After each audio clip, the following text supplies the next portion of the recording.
ఈ తీర్థాన్ని అందరి మీద కూడా ప్రోక్షణ చేస్తారు. ఆ తర్వాత కంకణ పూజ జరుగుతుంది.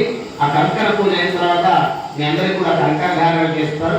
ఆ తర్వాత మీ అందరికీ ఒక దొప్ప ఇస్తారు, హోమద్రవ్యం దొప్ప. ఆ దొప్ప తీసుకొని ఒక ప్రదక్షిణ చేసి వచ్చి మళ్ళీ ఆ దొప్ప మాకు ఇక్కడ ఇచ్చేసి మీరు ఎవరైతే ఈ జపంలో పాల్గొంటున్న దంపతులు ఉన్నారో వారు ఇక్కడ ప్రసాదం తీసుకొని ఇంటి దగ్గరికి వెళ్ళి మీకు దీక్షా వస్త్రాలు ఇస్తారు. ఈ రోజున అంటే ధోతి చీర ఇస్తారు మీకు.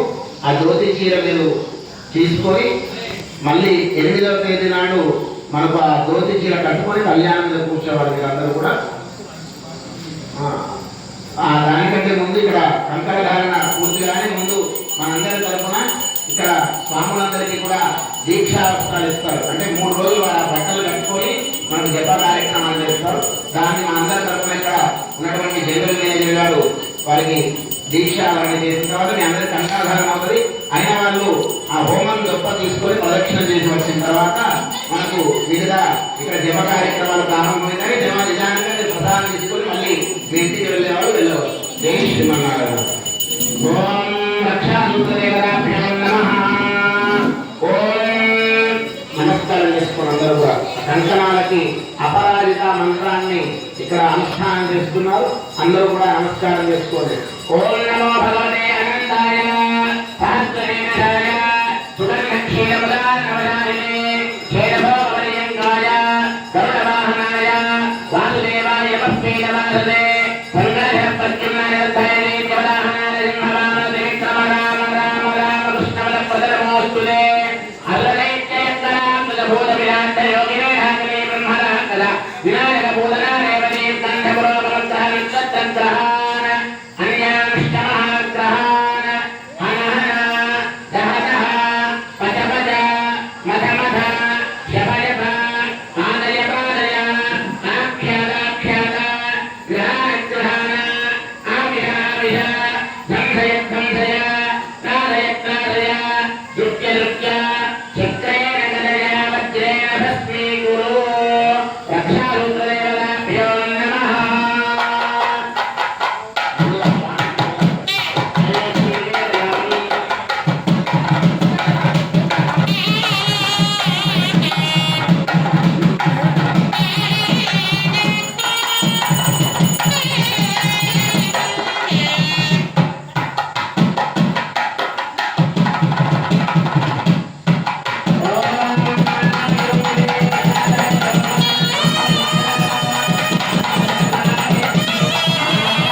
ఈ